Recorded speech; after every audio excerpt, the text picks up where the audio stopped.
Hello friends, మన ఛానల్కి స్వాగతం. ఈరోజు మనం ఎంతో ఆసక్తికరమైన సినిమా కల్కి గురించి మాట్లాడుకోబోతున్నాం. ఈ సినిమా పేరు వినగానే కుతూహలం కలుగుతుంది కదా. అంతేకాదు, ఈ సినిమా మనకు భవిష్యత్తులో జరిగే గొప్ప మార్పులను చూపిస్తూ మన పురాణాలతో కూడా చక్కగా ముడిపెట్టారు. కాబట్టి ఈ వీడియో చివరి వరకు చూడండి, ఎందుకంటే ఇందులో చాలా ఆసక్తికరమైన విషయాలు, రహస్యాలు, వాస్తవాలు ఉన్నాయి. మీరు కూడా ఈ కథతో ఒక ప్రయాణం చేయబోతున్నారు. కల్కి పేరులోనే ప్రత్యేకత ఉంది. ఈ సినిమాలో మన పురాణాల్లో చెప్పిన కల్కి అవతారం ప్రధాన పాత్రలో ఉంటుంది. భారతీయ పురాణాల ప్రకారం కల్కి అనేది విష్ణువు యొక్క 10వ అవతారం. అయితే ఈ సినిమాని పూర్తిగా భవిష్యత్తులో సెట్ చేశారు. అంటే భవిష్యత్తులో జరిగే సాంకేతిక మార్పులు, సమాజంలో జరిగే పరిణామాలు, కొత్త సవాళ్లు అన్ని కలిపి కల్కి ఎలా యోధుడిగా ఎదుగుతాడు, ఆయన పాత్ర మన ప్రపంచాన్ని ఎలా కాపాడుతుంది అనే దానిపై ఈ సినిమా నడుస్తుంది. ఇందులో ప్రభాస్ ప్రధాన పాత్ర పోషిస్తారు. అటువంటి పాత్రలో ఆయన నటనను చూడడం అభిమానులకే ఒక ప్రత్యేక అనుభవం అవుతుంది.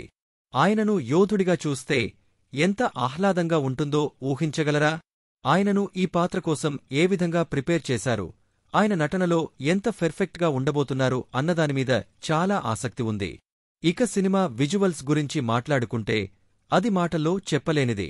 భవిష్యత్తులో మనం ఎలా జీవించబోతున్నామో, సాంకేతికత ఎంతగా ముందుకు వెళ్తుందో ఈ సినిమా మనకు చూపించనుంది. వర్చువల్ రియాలిటీ, ఆర్టిఫిషియల్ ఇంటెలిజెన్స్ లాంటి ఆఘాత్ టెక్నాలజీస్తో సెట్ చేసిన విజువల్స్, గ్రాఫిక్స్ అన్నీ ఒక అత్యంత ఓఐషి ప్రపంచాన్ని మన కళ్ల ముందు తెస్తాయి.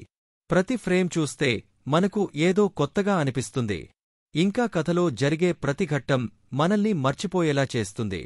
ఈ కథలో మన పురాణాలు, మనకు తెలుసు అనిపించే విషయాలుంటాయి, కాని వాటిని సైన్స్ ఫిక్షన్లోకి ఎలా తీసుకెళ్లారో అనేది చాలా ఆసక్తికరంగా ఉంటుంది.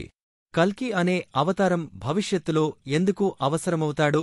మనం ఎదుర్కొనే సమస్యలు, మన సమాజం ఎదుర్కొంటున్న సవాళ్లు, భవిష్యత్తులో మరింత సాంకేతికత, మరింత కొత్త మార్గాల్లో మనం ఎలా బతికే అవకాశముంది? ఈ కథ అన్ని అంశాలను మనకు చెప్పుతుంది. ఈ సినిమాలో అమితాబ్ బచ్చన్, దీపికా పదుకొనే, కమల్ హాసన్ లాంటి పెద్ద తారలు కూడా కీలక పాత్రల్లో నటిస్తున్నారు.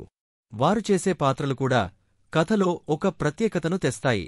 ఈ ముగ్గురు కూడా ప్రతి పాత్రలో అద్భుతంగా కనిపిస్తారు. వారు సినిమా యొక్క ప్రాధాన్యాన్ని మరింతగా పెంచేస్తారు. ఇకపోతే కల్కి 2898 ఆఖలో సైన్స్ ఫిక్షన్ మరియు పురాణాలు ఒకే కథలో ఎలా అంతమిల్లాయి అనేది చూస్తే అది సంతోషకరమైన ప్రయాణంలా ఉంటుంది. వాస్తవంగా మనకు ఇంతకు ముందు ఎప్పుడూ చూపించని విధంగా ఈ కథను మనకు చెప్పనున్నారు.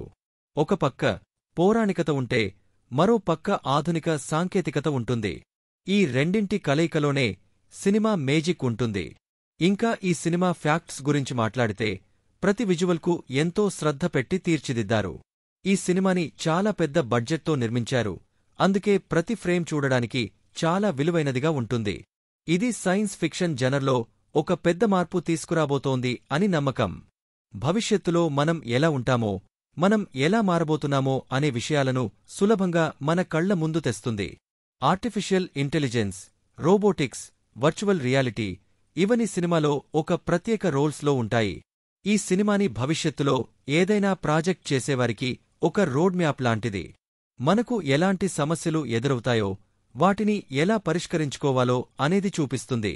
అలాగే కల్కి పాత్రను ఒక సూపర్ హీరోగా చూస్తాము, కాని ఆయన కథలో ఉన్న ఎమోషన్స్, ఆయన మనిషిగా చూపించే దృక్పథం చాలా రియలిస్టిక్గా ఉంటుంది. ఫ్రెండ్స్, ఈ వీడియోలో మీరు చాలా ఆసక్తికర విషయాలు తెలుసుకున్నారు కదా. 2898 ఆన్ నిజంగా మీకు ఒక విభిన్న అనుభూతిని ఇస్తుంది. మరి మీరు ఈ సినిమాను ఎలా అనుభవించబోతున్నారు? మీ అభిప్రాయాలను కామెంట్స్లో చెప్పండి. మా వీడియో నచ్చితే లైక్ చేయడం, షేర్ చేయడం, ఇంకా మా ఛానల్కు సబ్స్క్రైబ్ చేయడం మాత్రం మర్చిపోవద్దు. ఇంతవరకు కల్కి గురించి చెప్పడమే కాకుండా మనకు ఈ సినిమాలోని కొత్త విషయాలు, ఫ్యాక్ట్స్ అన్నీ మీ ముందుకు తెచ్చినందుకు ఆనందంగా ఉంది. మనం మరిన్ని అద్భుతమైన కంటెంట్తో మీ ముందుకు రాబోతున్నాం.